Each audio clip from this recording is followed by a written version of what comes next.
redes sociales en el marco de la COVID-19 durante las campañas políticas van a jugar un papel importante para hacer un análisis sobre la normativa que se tiene en nuestro país. Vamos a conversar con Luis Núñez, él es analista y experto en ciencias políticas. Muy buenos días, bienvenido a JN Noticias.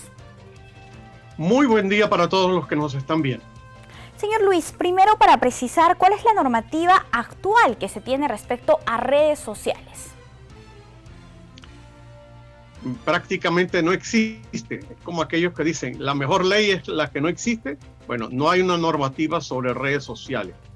Y casualmente estos días tuve la oportunidad de ver una película que se llama El dilema de las redes sociales, que está en el canal Netflix, y que habla precisamente sobre todos los beneficios y también todas las contradicciones que implica utilizar las redes sociales, más aún en una época de pandemia y de redes sociales, ¿no? Y de campaña electoral. Entonces, todavía no hay una normativa como tal. Lo que estoy celebrando es que este artículo que se ha incorporado de permitir propaganda de los partidos en redes sociales, yo lo celebro porque sin eso sería muy difícil hacer una campaña. Al no poder concentrar a la gente en los estadios, en los parques, en las plazas para escuchar al candidato o candidata, el papel de las redes va a ser fundamental. Pero me adelanto un poco a la pregunta que usted me puede hacer en el sentido que ¿qué tanto estamos preparados en el Perú, los partidos políticos, para hacer una campaña en redes sociales? Bueno, hay un español experto en este tema, mi colega Xavier Domínguez, que dice que lamentablemente en muchos países de América Latina los partidos están todavía en el siglo XIX, los líderes políticos están en el siglo XX y que las redes sociales están en el siglo XXI. O sea que en el Perú tendríamos que tratar de conjugar y ayornar, modernizar a los partidos. Tampoco creo que no estemos preparados en el sentido que hay mucha gente experta en comunicación política digital acá en el Perú, pero tenemos inconvenientes de brechas digitales, sobre todo en grandes espacios de la selva y de las alturas de la Puna, la sierra peruana. Ahí va a ser vital complementar el trabajo de redes, que es escaso, con lo que se haga en medios televisivos y radiales de esas localidades. Efectivamente, precisamente nos gustaría revisar en este momento qué es lo que dice esta legislación sobre el financiamiento de partidos políticos en la que se incluye las redes sociales. Dice así el artículo 38. En el caso de las redes sociales se puede contratar publicidad diaria hasta en 3 de ellas. El espacio contratado para hacer publicidad en redes sociales se distribuye equitativamente entre todos los partidos políticos y alianzas con candidatos inscritos. Y aquí hablamos de 3 redes sociales y seguramente las organizaciones políticas querrán saber en cuál de estas redes va a estar su nicho. Según usted, en este momento, ¿cuáles son las redes sociales que más se utilizan y que podrían servir más al partido político para llegar al elector? Sin duda que el Facebook es el instrumento ideal actual.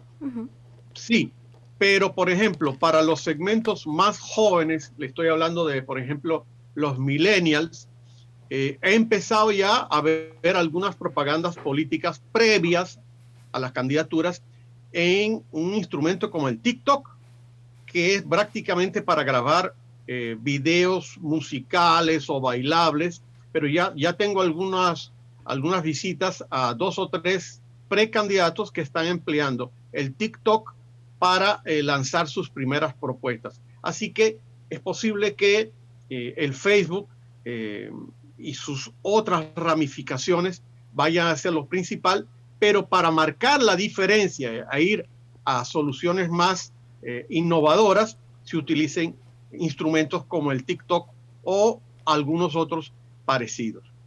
Lo importante que me gustaría destacar también es que no existe una normativa para, valga la redundancia, limitar, por ejemplo, la propagación de la guerra sucia y las noticias falsas o las fake news en los medios digitales.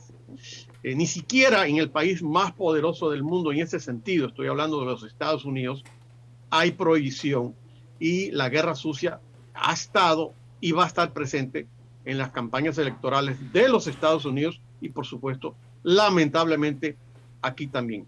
El único país que yo he visto que dentro de su Jurado Nacional de Elecciones, a pesar que en México tiene otro nombre, ha tratado de hacerle un seguimiento a estas fake news y la guerra sucia, es casualmente México.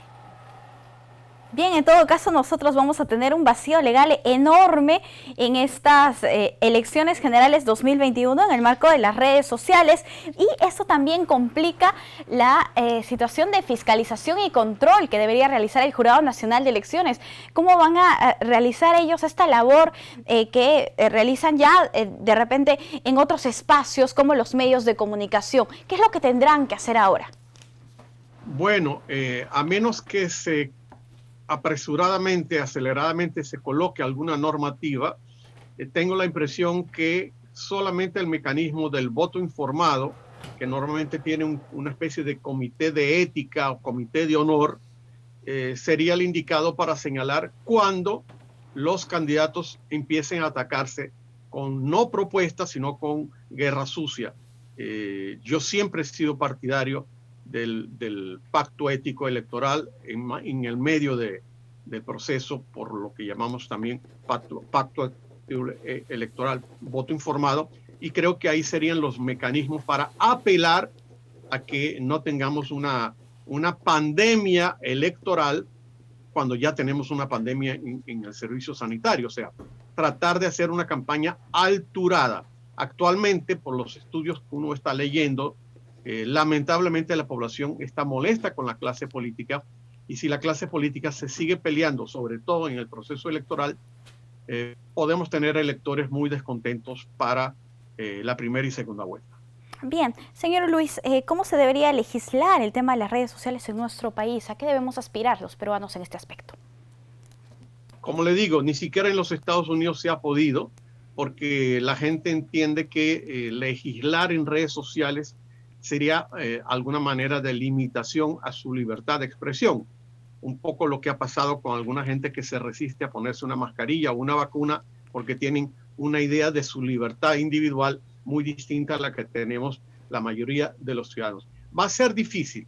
Tal vez lo que pueda hacer el jurado y los otros organismos adscritos al sistema electoral es apelar a una invocación, pero va a ser muy difícil limitar las redes sociales. Bien, listo. Muchísimas gracias por acompañarnos en JN Noticias. Un placer conversar con usted. Muy buenos días. Hasta luego. Hasta luego. Vamos a hacer una brevísima pausa. Volvemos con más.